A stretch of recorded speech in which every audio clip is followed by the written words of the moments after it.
जय श्री कृष्णा। दोस्तों, स्वागत है आपका हमारे YouTube चैनल सनातन संघ पर। आज हम भगवत गीता के तीसरे अध्याय के श्लोक 20 और 21 पर चर्चा करेंगे। ये श्लोक कर्म के महत्व और समाज में श्रेष्ठ व्यक्तियों की भूमिका पर गहराई से प्रकाश डालते हैं। इन श्लोकों के माध्यम से भगवान श्री कृष्ण हमें सिखाते हैं कि कैसे कर्म के द्वारा हम जीवन में सिद्धि प्राप्त कर सकते हैं और अपने आचरण से समाज में एक सकारात्मक उदाहरण स्थापित कर सकते हैं। तो चलिए जानते हैं इन श्लोकों का गूढ़ अर्थ और उनसे मिलने वाली अद्भुत शिक्षा। अंत तक हमारे साथ बने रहें और इस ज्ञानवर्धक यात्रा का हिस्सा बने। कर्मणैव ही संसिद्धिमास्थिता जनकदय लोक संग्रह में वापि संपश्यन कर्तुमर्हसि।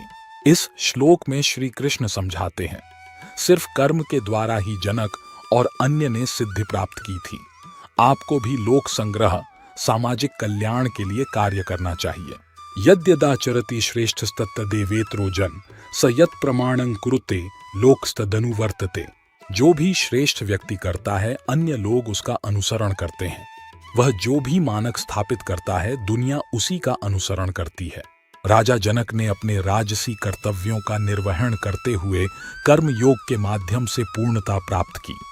दिव्य अवस्था पर पहुंचने के बाद भी उन्होंने अपने सांसारिक कर्तव्यों का पालन करना जारी रखा, केवल इस कारण से कि यह दुनिया के लिए एक अच्छा उदाहरण होगा। कई अन्य संतों ने भी ऐसा ही किया। मानवता महान लोगों के जीवन में देखे गए आदर्शों से प्रेरित होती है। ऐसे नेता अपने उदाहरण से समाज को प्रेरित करते हैं और आम जनता के लिए अनुकरणीय प्रकाश स्तंभ बन जाते हैं। इस प्रकार समाज के नेताओं की नैतिक जिम्मेदारी है कि वे अपने शब्दों, कार्यों और चरित्र से बाकी लोगों को प्रेरित करने के लिए उच्च उदाहरण स्थापित करें। जब महान नेता सबसे आगे होते हैं तो बाकी समाज स्वाभाविक रूप से नैतिकता, निस्वार्थता और आध्यात्मिक शक्ति में ऊपर उठता है। लेकिन ऐसे समय में जब सिद्धांत आधारित नेतृत्व का अभाव होता है तो बाकी समाज के पास अनुसरण करने के लिए कोई मानक नहीं होता है और वह आत्म केंद्रितता, नैतिक दिवालियापन और आध्यात्मिक शिथिलता में डूब जाता है। इसलिए महान व्यक्तित्वों को हमेशा दुनिया के लिए मानक स्थापित करने के लिए एक अनुकरणीय तरीके से कार्य करना चाहिए। भले ही वे स्वयं पारलौकिक मंच पर पहुंच गए हों और उन्हें निर्धारित वैदिक कर्तव्यों का पालन करने की आवश्यकता न हो, ऐसा करके वे दूसरों को निर्धारित वैदिक कर्म करने के लिए प्रेरित करते हैं। यदि समाज का कोई महान नेता कर्म सन्यासी बन जाता है और काम का त्याग कर देता है तो यह दूसरों के लिए एक गलत मिसाल कायम करता है। नेता पारलौकिक स्तर पर हो सकता है और इसलिए काम का त्याग करने और पूरी तरह से अध्यात्म में संलग्न होने के योग्य हो सकता है। हालांकि समाज के अन्य लोग उनके उदाहरण को पलायनवाद के बहाने के रूप में उपयोग करते हैं, अपनी जिम्मेदारियों से दूर भागते हैं। ऐसे पलायनवादी महान कर्म सन्यासियों जैसे शंकराचार्य, माधवाचार्य, निम्बार्काचार्य और चैतन्य महाप्रभु के उदाहरणों का हवाला देते हैं। उनके उदात्त पद चिन्हों पर चलते हुए ये ढोंगी भी सांसारिक कर्तव्यों का त्याग कर संन्यास ले लेते हैं, भले ही उन्होंने अभी तक इसके लिए आवश्यक मन की शुद्धता प्राप्त नहीं की हो।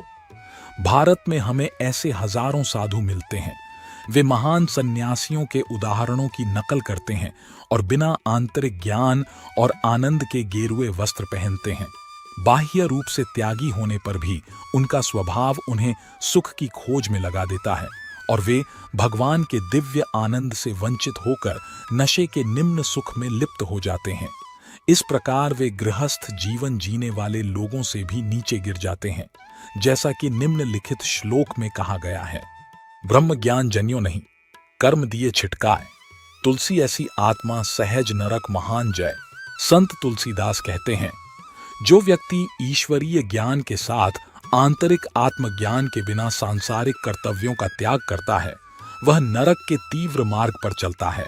इसके बजाय यदि कोई महान नेता कर्मयोगी है तो कम से कम अनुयायी अपना कर्म करते रहेंगे और कर्तव्य निष्ठा से अपनी जिम्मेदारियां निभाएंगे। इससे उन्हें अपने मन और इंद्रियों को अनुशासित करना सीखने में मदद मिलेगी और वे धीरे धीरे पारलौकिक स्तर तक पहुंचेंगे। इसलिए समाज के लिए एक उदाहरण प्रस्तुत करने के लिए श्री कृष्ण सुझाव देते हैं कि अर्जुन को कर्मयोग का अभ्यास करना चाहिए। अब वे उपरोक्त बिंदु को स्पष्ट करने के लिए अपना स्वयं का उदाहरण देते हैं। तो मित्रों, हमने आज भगवद गीता के तीसरे अध्याय के श्लोक 20 और 21 की गहराई से चर्चा की। हमने सीखा कि कैसे कर्म के माध्यम से हम जीवन में सिद्धि प्राप्त कर सकते हैं और समाज में श्रेष्ठ व्यक्तियों के आदर्शों का पालन कर एक सकारात्मक बदलाव ला सकते हैं। यदि आपको यह वीडियो पसंद आया हो तो इसे लाइक करें, शेयर करें और हमारे चैनल सनातन संघ को सब्सक्राइब करना न भूलें। अपने सुझाव और विचार नीचे कमेंट बॉक्स में जरूर बताएं। मिलते हैं अगली बार एक नए विषय के साथ। तब तक के लिए जय श्री कृष्णा।